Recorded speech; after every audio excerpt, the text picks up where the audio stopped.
Olá, estamos de volta aqui com nossa leitura meditativa, contemplativa, acerca de livros, de títulos, onde nós possamos dedicar um pouco do nosso tempo em meditação para ouvir leituras que vão produzir um efeito benéfico em nossa vida e nossa alma, porque nós não somos esse corpo.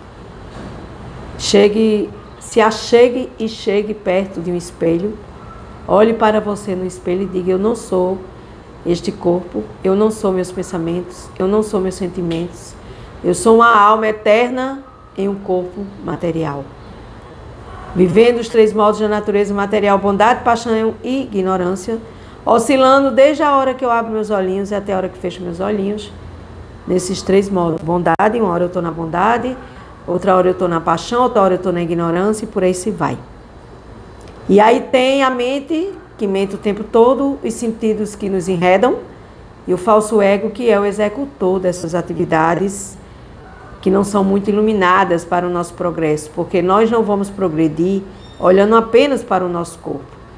Nós vamos progredir se a gente olhar para quem nós somos de verdade. E quem nós somos de verdade? Nós somos uma alma Sat, Chit, Ananda, eterna, cheia de conhecimento e bem-aventurança. E esses conhecimentos, eles já estão dentro de nós. Só que nós esquecemos e nos enredamos aqui no mundo material e vamos pouco a pouco vivendo essa condição de vida material, onde ela não nos leva a uma evolução. Pelo contrário, ela leva a um enredamento. A que você continue com a cabeça enterrada na areia material, areia movediça, que cada hora lhe puxa mais e mais e mais, e você não abra seus olhos, não abra seus ouvidos, porque o pior cego é aquele que tem olhos e não vê. Não vê o que está na sua realidade, não vê o que está à sua frente, não escuta sobre Deus, não fala sobre Deus, não compartilha sobre Deus, não presta serviço consciente a Deus. Isso são os passos e os serviços devocionais: ouvir, falar, compartilhar, servir, se unir, prestar orações, meditar no cantar dos santos nomes acerca de Deus.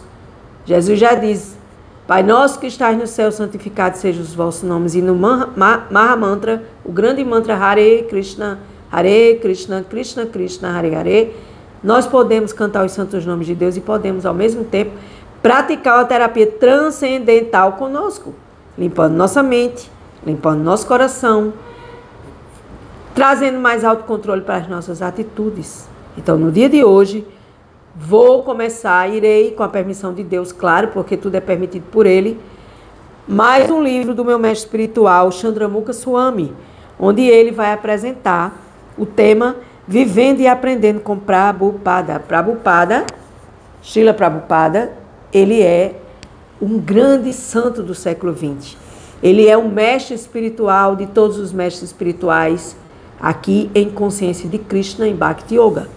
E Srila Prabhupada, ele traz essa devoção, ele explica sobre como nós podemos nos desenvolver em devoção a Deus. Uma devoção pura, direcionada, intencionada para a pureza do nosso sentimento, das nossas atitudes e do nosso conhecimento transcendental. E aqui, o meu mestre espiritual, Chandramukha Swami, ele fala: ao longo do meu caminho de buscador, deparei-me com a pregação, o exemplo e o testemunho da imensa e incomensurável sabedoria espiritual de um homem já chamado de santo, o santo do século XX, Srila Prabhupada. Ele é o foco, o protagonista e, na verdade, a fonte deste magnífico livro de verdade sobre a devoção, sobre a adoração a Deus, a adorar Deus, o qual teremos o privilégio de ler nas páginas seguintes. E eu estou lendo, estou estudando, estou compartilhando aqui no ISO Espiritualidade. Então, assim, com base nessa adoração a Deus, nesse sentimento dessa manifestação desse amor, Jaya Srila Prabhupada, salve Srila Prabhupada, A.C. Bhaktivedanta Swami Prabhupada, que trouxe a consciência de Krishna para os países ocidentais, para nos resgatar do cativeiro terreno, da falsa ilusão, de achar que nós somos felizes se apenas olharmos para as coisas materiais. Toda a manifestação de amor a Deus de Srila Prabhupada, amor a Deus acima de todas as coisas, ao próximo, bem como a Ele mesmo, faz com que nos identifiquemos e tenhamos um desejo sobrenatural de descobrir todo o tesouro de seus conhecimentos. Então, vivendo Prabhupada, vivendo e aprendendo com Prabhupada, na visão do meu mestre espiritual, Chandramukha Swami. Vamos iniciar agradecendo. Gratidão, Srila Prabhupada, gratidão, Chandramukha Swami, gratidão ao meu mestre maior, meu querido Krishna, o todo atrativo, o todo atraente. Capítulo 1, a condição transcendental de vida. Que condição transcendental de vida é essa? Que se fala tanto e a gente sabe muito pouco. Atahato Bhaktin Vyakihyas Yama. Isso é sânscrito. Agora, a partir deste ponto, tentarei explicar o processo do serviço devocional. Estamos sempre falando em Bhakti Yoga, na Yoga da devoção ou adoração a Deus. Nós estamos sempre falando em serviço devocional, que é um meio que nós temos de nós prestarmos o serviço devocional a Deus e sairmos dessa condição apenas material, de olhar só para as coisas materiais e colocar Deus como centro das nossas atividades materiais e espirituais. Eu coloco Deus no centro das minhas atividades materiais e transformo minhas atividades materiais em substâncias, em elemento transcendental, elemento de Deus, elemento que transcende os olhos materiais, que transcende as coisas materiais ao meu redor. Aí ele diz aqui, o serviço devocional à Suprema Personalidade de Deus é explicado na Bhagavad Gita, onde o Senhor diz que uma pessoa autorrealizada está sempre no estado transcendental, conhecido como Brahma Bhuta, o qual se caracteriza pela jovialidade. Quando alguém é autorrealizado, torna-se jovial. Isso é uma frase de Srila Prabhupada. Salve Srila Prabhupada. Então, quando eu li esse texto, li esse parágrafo, aliás, desta frase de Srila Prabhupada, eu vejo o esforço que as almas condicionadas fazem para permanecerem jovens nesse corpo material. Fazem de tudo, gastam rios de dinheiro material para colocar-se numa plataforma jovial, de um rosto jovial, de dentes joviais, de olhos, de face, querendo que o corpo seja eterno enquanto dure. E não vai ser, porque o corpo envelhece a cada minuto. Todos os dias envelhecemos um pouco, porque nossas células vão se desgastando. E assim, ele diz aqui, que só praticando o serviço transcendental a Deus é que nós podemos nos caracterizarmos-nos pela jovialidade, ou seja, podemos nos tornar jovens. Então aqui está a chave para a jovialidade, que é essa energia. Quando ela é empregada a Deus, o corpo pode ter 80 anos, mas a alma ela é eterna, a alma não tem idade. Quem tem idade é o corpo, então a jovialidade se dá nesse processo. E o que é uma pessoa autorrealizada? Ao definir uma pessoa autorrealizada como jovem, jovial, Srila Prabhupada passa a ideia de que ela é capaz de transmitir felicidade, autossatisfação, alegria de viver. Bem, quem é que hoje, nos dias de hoje, transmite felicidade, autossatisfação e alegria de viver? Vocês conhecem alguém que tem essas três características, que é uma pessoa jovem, que transmite felicidade, que é autossatisfeita em Deus e que tem alegria de viver, mesmo neste mundo material cheio de doença, pobreza e conflitos. Então, esse conceito de autossatisfação, de autorrealização, é explicado na escritura sagrada chamada de Srimad Bhagavatam, reverências ao Srimad Bhagavatam, que é a árvore madura do conhecimento védico dos Vedas da Índia. E ele afirma que a associação entre devotos está sempre promovendo conversas sobre as atividades miraculosas e heróicas da pessoa suprema. E que em tais circunstâncias auspiciosas, o néctar, o doce que emana desses temas sobre Deus, sobre Krishna, é exatamente como um tônico divino que entra no ouvido do ouvinte e o revive transcendentalmente, tornando-o jovial. Então, Srila Prabhupada aqui está dizendo, né, nesse processo, juntamente com Krishna, com Deus, e também com o meu mestre espiritual, que isso é uma escritura dele, que ao ouvirmos sobre Deus, ao falarmos sobre Deus, a compartilharmos sobre Deus, a servirmos a Deus de forma alegre e autossatisfeita, nós vamos nos tornando joviais, mas não é no corpo, mas sim nessa energia que comanda o corpo. Porque o corpo da gente precisa dessa energia espiritual para realizar as atividades materiais. A alma sem conexão com a consciência de Deus, com a consciência de Krishna, está espiritualmente morta, pois sem a execução dessas atividades de devoção, o verdadeiro eu, que não é o corpo e sim a alma, não se manifesta, mas permanece adormecido. Então, temos que acordar deste sonho ilusório, de achar que a gente servindo apenas as coisas materiais, se autossatisfazendo com as coisas materiais, nós vamos nos tornar jovens. Pelo contrário, a gente se estressa, a gente se preocupa, a gente se enreda, a gente se condiciona, a gente quer controlar e a gente vai adoecendo cada dia mais e mais. Eu fico rindo porque é uma coisa tão óbvia e a gente não enxerga. Porque o pior cego é aquele que tem olhos e não consegue ver, porque não estuda o conhecimento transcendental, porque não vai atrás das escrituras sagradas que traga esse conhecimento para que você torne-se numa energia jovial e essa energia reflita no seu corpo. Porque pela lei do espírito precede a matéria, essa energia vem do espírito, essa energia vem da alma. E se sua alma não se torna uma alma jovem, porque a alma ela é eterna, ela não tem idade. Mas quando ela entra nesse corpo, o corpo vai envelhecendo. E a energia, a Shakti, a energia, o prana, ele também vai se desequilibrando. Diante de tantos e tantos e tantos desequilíbrios vindos da mente, dos sentidos, do falso ego, do cativeiro terreno, da gente querer ser Deus, querer controlar, e a gente vai se estressar, a gente vai adoecer. E nesse sentido a gente vai continuar morto, mesmo estando vivo.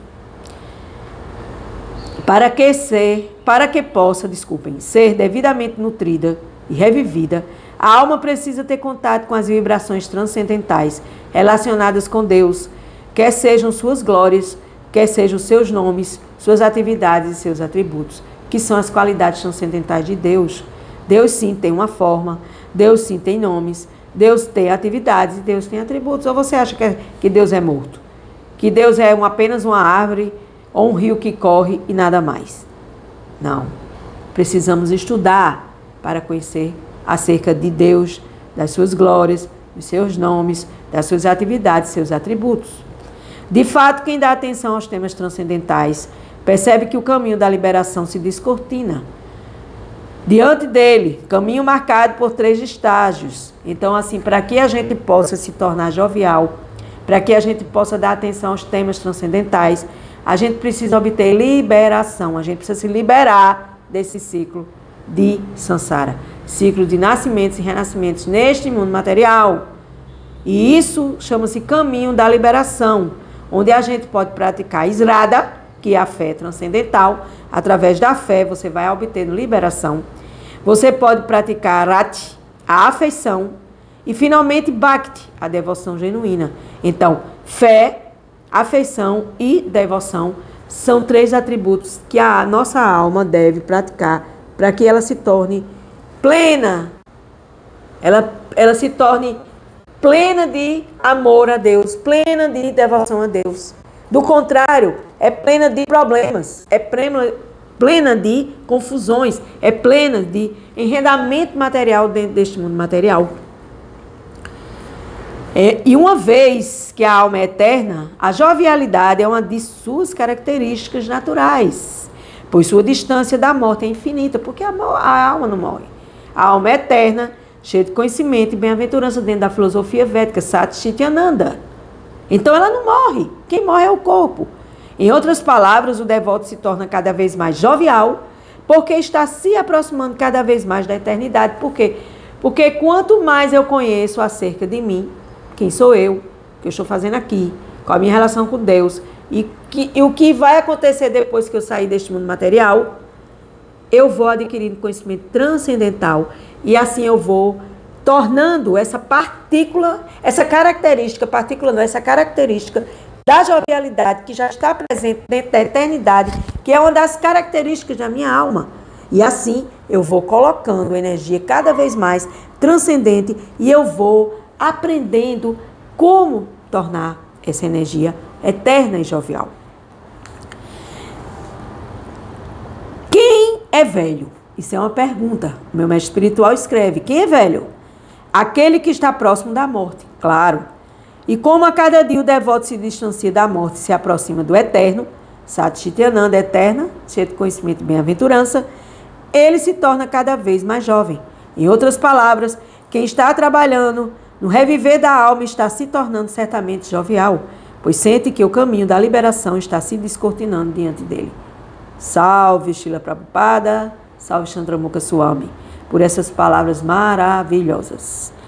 Então, para a gente adquirir esse conceito de jovial, não vai ser através de botox, harmonização facial, harmonização odontológica de dentes, com cirurgias, com bariátricas. Claro que isso é importante, porque existem muitos casos que necessitam disso, e até mesmo para a saúde do corpo, mas pelo desgaste que nós vemos das mídias sociais, de propagandas e de médicos e de procedimentos cirúrgicos, estéticos, as pessoas se renovam por fora e por dentro estão caos. Existe o caos interno, onde você apenas olhou para o externo e esqueceu do interno. E esse interno é que vai fazer a sua alma ser eternamente jovem, não seu corpo. Então se torna uma ilusão. Diante dessas experiências, seu entusiasmo aumenta pela jovialidade, sua energia aumenta e sua vida ganha um verdadeiro sentido. E isso, minha gente, é verdade, porque, abrindo parênteses aqui, pedindo permissão a vocês, a minha vida tem se tornado jovial. No sentido de autossatisfação em Deus, Santosha, que é uma das ferramentas de Yamas e Niyamas, que foi um dos últimos livros que eu terminei do meu mestre espiritual, Yoga como estilo de vida. Então, Srila Prabhupada afirmou sabiamente: essa pessoa realmente se torna jovial, pois se livra de duas contaminações materiais. Quais são as duas contaminações materiais? A lamentação e a avidez. Prabhupada está citando um verso em que Krishna define Brahma Bhuta, o estágio verdadeiramente espiritual em que a pessoa para de se lamentar e de desejar materialmente as coisas. A avidez é a luxúria, é a ganância, é você querer mais do que você pode ter, é querer ser mais do que você pode ser. E aí você cai na lamentação, porque você vai direto, mas empurra você ladeira abaixo. E você vai lá para baixo e você vê que isso tudo é uma ilusão. Sem percepção espiritual, sabemos que uma pessoa sem percepção espiritual, quando envelhece, cai nesta armadilha, nesta infeliz condição. Por quê? Porque chega a velhice e fica lá se lamentando por tudo que não fez e deixou de fazer. Sua condição senil deixa-lhe claro que seus inúmeros desejos permanecerão insatisfeitos, o que só lhe causa frustração e lamentação. Não é verdade? Observe os idosos ao seu redor. Nós estamos ficando idosos, eu pelo menos estou. Então a gente tem que trabalhar, eu tenho que trabalhar para tornar minha alma jovem, para que minha alma tenha essa energia para promover o meu corpo, para que eu possa estar trabalhando para Deus até os últimos dias de minha vida. Então, a frustração e a lamentação, como exemplo, é: irei morrer como um monte de desejos não satisfeitos. Irei morrer com um monte de desejos não satisfeitos. Isso é a frustração e a lamentação. Um devoto genuíno não é assim, pois nunca alimenta desejos materiais. Quando a gente ama Deus, a gente deixa de valorizar as coisas materiais, gente. Isso é fato. É claro que dependendo do seu estágio, aí você pode perguntar: mas a gente não pode amar Deus e amar as coisas materiais? Não. Sabe quem disse isso? Não sou eu nem meu mestre espiritual, mas sim Jesus. Não se pode amar a dois senhores, ou se ama um, odeia o outro, ou se odeia um e ama o outro. Escolha qual é o seu lugar neste mundo material. O lugar espiritual ou o lugar material. E aí as consequências e os resultados serão de cada um. É claro que dependendo do seu estágio, ele não está livre dos desejos, até porque muitos desejos foram trazidos de vidas pretéritas, passadas. Mas por estar empenhado em controlar sua mente, ele não permite que ele crie novos desejos. É uma batalha de Kurukshetra, como diz a Bhagavad Gita. É o autocontrole, é o controle dos desejos. Já baixa os que já tem, os que não foram realizados, e você ainda vai criar mais desejos para você cair na lamentação e na avidez de querer estar desejando o tempo todo aquilo que você não pode ter. Agindo assim, seus desejos passados, trazidos de vidas pregressas passadas, vão perdendo a força até gradualmente desaparecerem. Isto é Bhakti Yoga. Quando a gente se devota a Deus, quando a gente pratica Bhakti, união a Deus através da devoção, a gente vai diminuindo os desejos materiais. Novamente eu abro parênteses aqui para dar o meu exemplo. Eu venho passando por essas experiências e são experiências assim fantásticas, que você consegue perceber o real do irreal, a ilusão daquilo que é permanente, daquilo que é para sempre, que é justamente o que ele diz aqui, que é justamente a felicidade, a autossatisfação e a alegria de viver em Deus. Quando você começa a entender sobre Deus através de Brahma Bhutá, que é a sua inteligência espiritual, da sua alma jovial, e aí, consequentemente, tudo ao seu redor se tornará feliz e, consequentemente, jovem. Com gratidão, eu encerro até aqui este parágrafo do meu mestre espiritual Chandramukha Swami sobre o nosso mestre espiritual Srila Prabhupada, que traz essa concepção de adoração ou devoção a Deus de forma moderna, transparente, tranquila e viva. Viva a vida, viva a alma, viva eu, viva a minha transcendência em direção ao absoluto, à verdade absoluta que é Deus. E assim viverás sempre feliz e não insatisfeita e em lamentação. Com gratidão, eu encerro Vivendo e Aprendendo com Prabhupada de Chandramukha Swami. Gratidão.